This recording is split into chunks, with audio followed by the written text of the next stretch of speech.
तो दोस्तों एक बार फिर स्वागत है आप सभी का इंडिया स्टूडेंट अकेडमी पर। दोस्तों आज के इस वीडियो में हम बात करने वाले हैं पीपीटी एग्ज़ाम के सिलेबस के बारे में।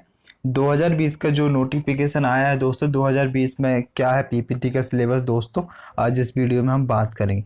दोस्तों अगर आपने अभी तक पीपीटी का फॉर्म नहीं भरा है प्री पॉलिटेक्निक टेस्ट का, तो जल्द से जल्द दोस्तों फॉर्म भर दीजिएगा नज़दीकी एमपी ऑनलाइन साइबर कैफ़े में जाकर या अपने मोबाइल लैपटॉप से, जो भी माध्यम है आपके पास। दोस्तों आवेदन करने की जो अंतिम तिथि है मैं आपको बता दूं, 30 जून 2020 अंतिम तिथि है आवेदन करने की। तो दोस्तों 30 जून के पहले आप फॉर्म भर देंगे, मैं आशा करता हूं, ठीक है। और दोस्तों जो पेपर होता है पीपीटी का 150 अंकों का होता है। 2 पाली में पेपर होगा, शनिवार और रविवार को, ठीक है। फीस मैं बता चुका हूं दोस्तों, अनारक्षित कैटेगरी के अभ्यर्थियों के लिए 400 रुपये, SC ST OBC के लिए 200 रुपये तथा पोर्टल चार्ज सभी को देना होगा, ठीक है। इसके अलावा दोस्तों काफ़ी सारे स्टूडेंट पूछते हैं मेरे से कि किन किन शहरों में परीक्षा होगी। तो किस किस शहर में एग्ज़ाम सेंटर रहेगा मैं बता देता हूँ। भोपाल में रहेगा, इंदौर, जबलपुर, ग्वालियर, दमोह, सतना, सागर, छिंदवाड़ा, उज्जैन, रतलाम, मंदसौर, खंडवा, खरगोन, सीधी, गुना, बालाघाट, कटनी। 16 शहरों में दोस्तों एग्ज़ाम सेंटर रहेगा। आप देख लीजिएगा यहाँ पर अच्छे से, इसको मैं धीरे धीरे दिखा देता हूँ, इसको पढ़िएगा आप अच्छे से।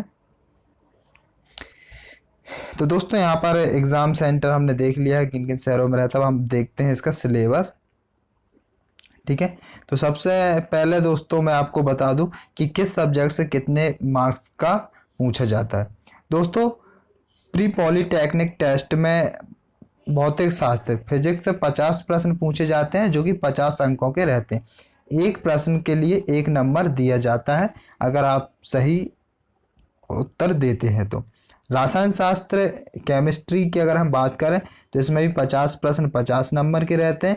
गणित में भी 50 प्रश्न 50 नंबर के रहते हैं। टोटल 150 क्वेश्चन रहते हैं दोस्तों, 150 मार्क्स का पेपर होता है। तो चलिए अब सिलेबस की ओर हम बढ़ते हैं। सबसे पहले हम देखते हैं मैथ्स का सिलेबस, ठीक है दोस्तों। यहाँ पर जो कोर्स स्ट्रक्चर है वो क्लास 10th के अकॉर्डिंग रहता है मैथमेटिक्स का। और यूनिट 1 में नंबर सिस्टम दिया हुआ है, तो दोस्तों नंबर सिस्टम से क्वेश्चन पूछे जाते हैं, ठीक है। जो भी संख्या पद्धति होती है दोस्तों उससे रिलेटेड क्वेश्चन पूछे जाते हैं। इसमें रियल नंबर वाला टॉपिक काफ़ी इंपॉर्टेंट होता है। Euclid division, lemma, fundamental theorem of arithmetic, statement after reviewing. तो दोस्तों ये सब सब टॉपिक्स, इसको आप अच्छे से पढ़ लीजिएगा। यहाँ पर मैं जो मेन टॉपिक उनको बताता हूँ आपको। नंबर सिस्टम यूनिट 1, इससे क्वेश्चन पूछे जाते हैं, ठीक है, जिसमें रियल नंबर से क्वेश्चन पूछे जाते हैं। इसके अलावा सेकेंड यूनिट है एलजेब्रा। एलजेब्रा भी काफ़ी इंपॉर्टेंट है दोस्तों। इसमें पॉलिनोमियल से क्वेश्चन पूछे जाते हैं। Pair of linear equation in 2 variable से क्वेश्चन पूछे जाते हैं। इसको आप दोस्तों वीडियो को पॉज करके पढ़ सकते हैं आसानी से, जो सब टॉपिक यहाँ पर दिए हुए हैं, ठीक है। क्वाड्रेटिक इक्वेशन से क्वेश्चन पूछे जाते हैं। जो क्वाड्रेटिक इक्वेशन होता है दोस्तों इससे क्वेश्चन पूछे जाते हैं। अर्थमेटिक प्रोग्रेशन से क्वेश्चन पूछे जाते हैं, ठीक है। इसके अलावा दोस्तों जो थर्ड यूनिट है हमारी कोऑर्डिनेट जियोमेट्री है, और कोऑर्डिनेट जियोमेट्री में लाइन से क्वेश्चन पूछे जाते हैं दोस्तों इन 2 डायमेंशन, ठीक है। 2 डायमेंशन लाइन से सिंपल क्वेश्चन पूछे जाते हैं, सिर्फ 2 डायमेंशन से रिलेटेड, ठीक है। 2 इक्वेशन होगी, ज़्यादा तामझाम नहीं रहेगा। तो लाइंस को आप अच्छे से पढ़िएगा दोस्तों कोऑर्डिनेट जियोमेट्री में, ठीक है। Concept of coordinate geometry, graph of linear equation, distance formula, section formula, area of triangle, okay. So now next unit is geometry. Geometry में दोस्तों ट्राइंगल से क्वेश्चन पूछ जाएंगे। ट्राइंगल वाला टॉपिक आप अच्छे से पढ़िएगा, ठीक है। इसके अलावा सर्किल इम्पोर्टेंट है, कंस्ट्रक्शन भी इम्पोर्टेंट है। फिर इसके बाद आ जाता है अगली unit trigonometry. Trigonometry is very important for PPT और अदर टाइप्स ऑफ कॉम्पिटिटिव और एंट्रेंस एग्जाम। सो दोस्तों ट्रिग्नोमेट्री को आप ज़रूर पढ़िएगा। इसमें सब टॉपिक है इंट्रोडक्शन टू ट्रिग्नोमेट्री। फिर इंट्रोडक्शन टू ट्रिग्नोमेट्री में आप ये देख लीजिएगा दोस्तों, एंगल से रिलेटेड जनरली यहाँ क्वेश्चन पूछे जाते हैं, ठीक है। ट्रिग्नोमेट्रिक आइडेंटिटीज, जो ट्रिग्नोमेट्री में आइडेंटिटी होती है, जैसे sine square theta plus cos square theta equal to 1, and so on. दोस्तों काफ़ी सारी आइडेंटिटी होती हैं, जनरली 3 आइडेंटिटी काफ़ी इंपॉर्टेंट होती है। तो आई थिंक दोस्तों आप लोगों को बाय 3 आइडेंटिटी मालूम होगी जो बेसिक आइडेंटिटीज़ हैं। हाइट एंड डिस्टेंस से क्वेश्चन पूछा जाता है। हाइट एंड डिस्टेंस बहुत ही सिंपल टॉपिक है ट्रिग्नोमेट्री का। तो दोस्तों मैं आशा करता हूँ कि ट्रिग्नोमेट्री आप अच्छे से पढ़ेंगे। Angle of deviation, angle of depression, periods, sorry दोस्तों यहाँ पर angle of depression. Simple problems on height and distance problem should not involve more than 2 right triangle. Angles of deviation, angles of elevation depression should be only 30 degree 45 degree 60। तो जो depression होगा दोस्तों वो ज़्यादा से ज़्यादा 30 डिग्री 45 डिग्री से 60 degree तक होगा, और 2 राइट एंगल से ज़्यादा ट्राइंगल नहीं रहेंगे, ठीक है। इसके अलावा दोस्तों मेजूरेशन से क्वेश्चन पूछे जाते हैं। इसमें एरिया से रिलेटेड क्वेश्चन रहेंगे, ठीक है। Areas related to circle, surface area and volumes. इसके बाद नेक्स्ट यूनिट है स्टैटिक्स एंड प्रोबेबिलिटी। तो इसमें दोस्तों स्टैटिक्स से क्वेश्चन पूछे जाते हैं। Mean, median, mode of grouped data, cumulative frequency graph. Probability से क्वेश्चन पूछे जाते हैं simple problems on single event. तो प्रोबेबिलिटी बहुत ही इजी टॉपिक है। अब यहाँ नोट में लिखा हुआ है प्री पॉलिटेक्निक टेस्ट पीपीटी की परीक्षा के लिए सिलेबस हेतु राष्ट्रीय शैक्षणिक अनुसंधान और प्रशिक्षण परिषद नई दिल्ली से अभिगृहित संस्करण के अनुसार मध्य प्रदेश राज्य शिक्षा केंद्र भोपाल द्वारा प्रकाशित कक्षा 10वीं के लिए विज्ञान एवं गणित विषय की पाठ्य पुस्तक को मान्य किया गया है। तो दोस्तों कौन सी पाठ्य पुस्तक को मान्य किया गया है? राष्ट्रीय शैक्षणिक अनुसंधान और प्रशिक्षण परिषद नई दिल्ली से अभिगृहित संस्करण के अनुसार मध्य प्रदेश राज्य शिक्षा केंद्र भोपाल द्वारा प्रकाशित कक्षा 10वीं के लिए विज्ञान एवं गणित विषय की पाठ्य पुस्तक को मान्य किया गया है कक्षा 10 के लिए, ठीक है। क्लास 10th लिखा है दोस्तों, ठीक है, आप ध्यान से देखिएगा। फिर इसके बाद दोस्तों अगला टॉपिक है साइंस, ठीक है। कोर्स स्ट्रक्चर क्लास 10, सब्जेक्ट है साइंस। साइंस में दोस्तों पहला है हमारा मटेरियल, और यहाँ पर यूनिट 1 है केमिकल सब्सटेंस। केमिकल सब्सटेंस में nature and behaviour, chemical reaction, acid base and salts, metals non metals, carbon compound, periodic classification of elements.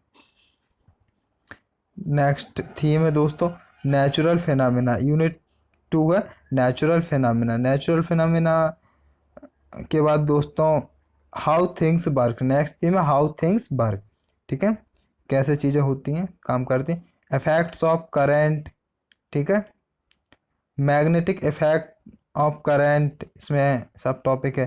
फिर इसके बाद है नेचुरल रिसोर्सेज, तो source of energy, our environment, ठीक है, management of natural resources.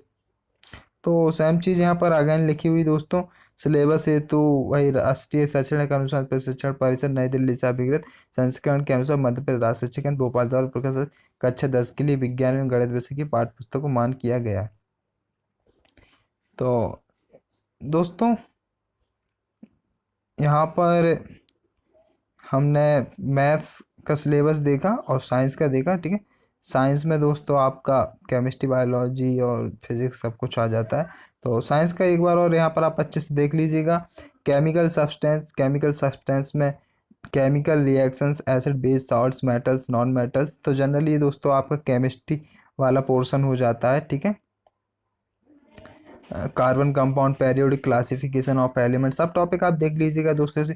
Periodic classification of element is very important for your entrance exam. And यहाँ पर आप देख रहे हैं दोस्तों needs of classification, early attempts at classification of elements, Newton's law of octaves, ठीक है, Mendeleev periodic table, modern periodic table. So modern periodic table and मैनलीफ की जो पेरियोडिक टेबल है दोस्तों उसको आपको पढ़ते हुए, रीड करते हुए और याद होना चाहिए, एलिमेंट्स याद होना चाहिए दोस्तों, कौन सा एलिमेंट कौन से ग्रुप में है दोस्तों, ठीक है। इसके अलावा दोस्तों एलिमेंट्स की प्रॉपर्टीज़ वगैरह, एटमिक नंबर, एटमिक मास, ये सब आपको मालूम होना चाहिए, because these are very important for your example.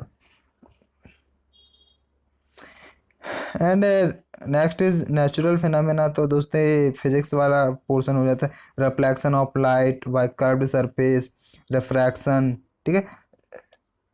Generally दोस्तों रिफ्लेक्शन रिफ्रैक्शन, ठीक है, ये सब आपको मालूम होना चाहिए क्या होता है। अपवर्तन परावर्तन, law of refraction, refractive index.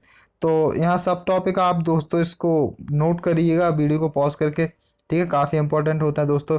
Generally दोस्तों यहाँ पर focal length, principal focus, principal axis, यहाँ से दोस्तों ये जो लाइट वाला टॉपिक है से न्यूमेरिकल पूछे जाते हैं। लाइट वाला हो गया, ठीक है, ऑप्टिक्स वाले हो गए दोस्तों। जो यंत्र वगैरह होते हैं खगोलीय दूरदर्शी, ठीक है, और सूक्ष्मदर्शी, इन सब के न्यूमेरिकल पूछे जाते हैं दोस्तों, जनरली लेंस से रिलेटेड। नेक्स्ट है how things work, effect of current. So यहाँ पर दोस्तों electric current, potential difference and electric current, Ohm's law. Ohm's law is very important. Resistance, resistivity, factors on which the resistance of a conductor depends. Magnetic effects of current, magnetic field, field lines, field due to current carrying conductor. Magnetic effect of current, जो विद्युत धारा होती है उसका चुंबकीय प्रभाव बहुत ही important है, ठीक है। इफेक्ट्स ऑफ करंट, करंट्स के प्रभाव, ठीक है। इसके अलावा नेचुरल रिसोर्सेज, तो नेचुरल रिसोर्सेज आई थिंक दोस्तों आप लोगों को इसका अच्छा खासा नॉलेज होना चाहिए, because it is a general type of science topic. Source of energy, source of energy दोस्तों fossil fuel, solar energy, solar energy like दोस्तों सन, सूर्य से जो एनर्जी प्राप्त हो रही, बायोगैस है जो हमें गोबर से वगैरह से जो एनर्जी प्राप्त हो रही है दोस्तों, हमें वेल बायोगैस वगैरह कैसे हम बनाते हैं, कैसे इसका प्लांट कंस्ट्रक्ट किया जाता है। विंड एनर्जी के बारे में आपने पढ़ा होगा दोस्तों, विंड मतलब पवन चक्की वाली जो होती। Water and tidal energy, water and tidal energy जो डैम वगैरह होते हैं दोस्तों। टाइडल एनर्जी जो समुद्र में दोस्तों टाइड्स वगैरह होती हैं, उससे हम इलेक्ट्रिसिटी प्रोड्यूस कर सकते हैं, ठीक है। न्यूक्लियर एनर्जी के बारे में पढ़ा होगा दोस्तों आपने, न्यूक्लियर फिजन, न्यूक्लियर रिएक्शंस के बारे में आई थिंक आप लोगों ने पढ़ा होगा। Renewable versus non renewable sources of energy, दोस्तों रिन्यूएबल और नॉन रिन्यूएबल सोर्सेस के बारे में आपने पढ़ा होगा, जिन्हें हम रिन्यूएबल मतलब जिनको हम दोस्तों जो एक प्रकार से खत्म नहीं होंगे, ठीक है, हम फिर से प्राप्त हो जाएंगे। लेकिन कुछ एनर्जी के सोर्सेस ऐसे हैं जो एक न एक दिन खत्म हो जाएंगे अगर हम उनका बहुत अधिक स्तर पर उपयोग करेंगे दोस्तों। जैसे पेट्रोल डीजल होगा दोस्तों, तो ये हर जगह अवेलेबल नहीं होता, बहुत ही लिमिटेड जगहों पर अवेलेबल होता है, ठीक है। अब जैसे सोलर एनर्जी हो गई, तो जब तक सूर्य रहेगा दोस्तों तो सोलर एनर्जी तब तक रहेगी, तो सोलर एनर्जी एक प्रकार से अपनी हमेशा बनी रहेगी, ठीक है। तो it comes under the category of renewable sources. Next is our environment. So our environment में ecosystem, environmental problems, ozone depletion, water production and their solutions, biodegradable and non biodegradable substances हैं यहाँ पर, ठीक है। एंड नेक्स्ट है management of natural resources, जिसमें conservation of judicious use of natural resource, forest and wildlife, coal and petroleum conservation, examples of people's participation for conservation of natural resources, big dams, advantage and limitation. So दोस्तों ये सब कुछ सब topic हैं, इसको आप पढ़िएगा। तो यहाँ पर दोस्तों हमने सिलेबस देख लिया है। वीडियो अच्छा लगा हो तो लाइक करिएगा, किसी भी प्रकार का कोई डाउट है तो प्लीज़ कमेंट करके ज़रूर बताइएगा दोस्तों। और अगर चैनल पर पहली बार आए तो सब्सक्राइब कर लीजिएगा। हमारे चैनल पर आपको पीपीटी, पीएटी, पीवीएफटी, डीएचईटी, एनटीएसटी, पीएनएसटी के पुराने क्वेश्चन पेपर मिल जाएंगे, जो कि दोस्तों आपको आने वाले एग्जाम्स के लिए काफ़ी इंपॉर्टेंट होंगे। मैं दोस्तों बहुत बार बता चुका हूँ कि अगर आप कोई भी परीक्षा देते हैं तो एक बार उस परीक्षा के पुराने क्वेश्चन पेपर ज़रूर लगाया करो, उससे आपको एक आइडिया लग जाता है कि क्वेश्चंस किस प्रकार के पूछे जाते हैं, क्या क्वेश्चंस का स्टैंडर्ड होता है। तो दोस्तों कभी कभी कुछ क्वेश्चंस रिपीट भी हो जाते हैं, तो इसलिए पुराने क्वेश्चन पेपर को पढ़ना बहुत ही ज़रूरी होता है। सो दोस्तों आई होप आपको वीडियो अच्छी लगी होगी, तो दोस्तों सब्सक्राइब कर दीजिएगा, शेयर कर दीजिएगा अपने दोस्तों में, और लाइक तो बनता है। तो थैंक यू दोस्तों।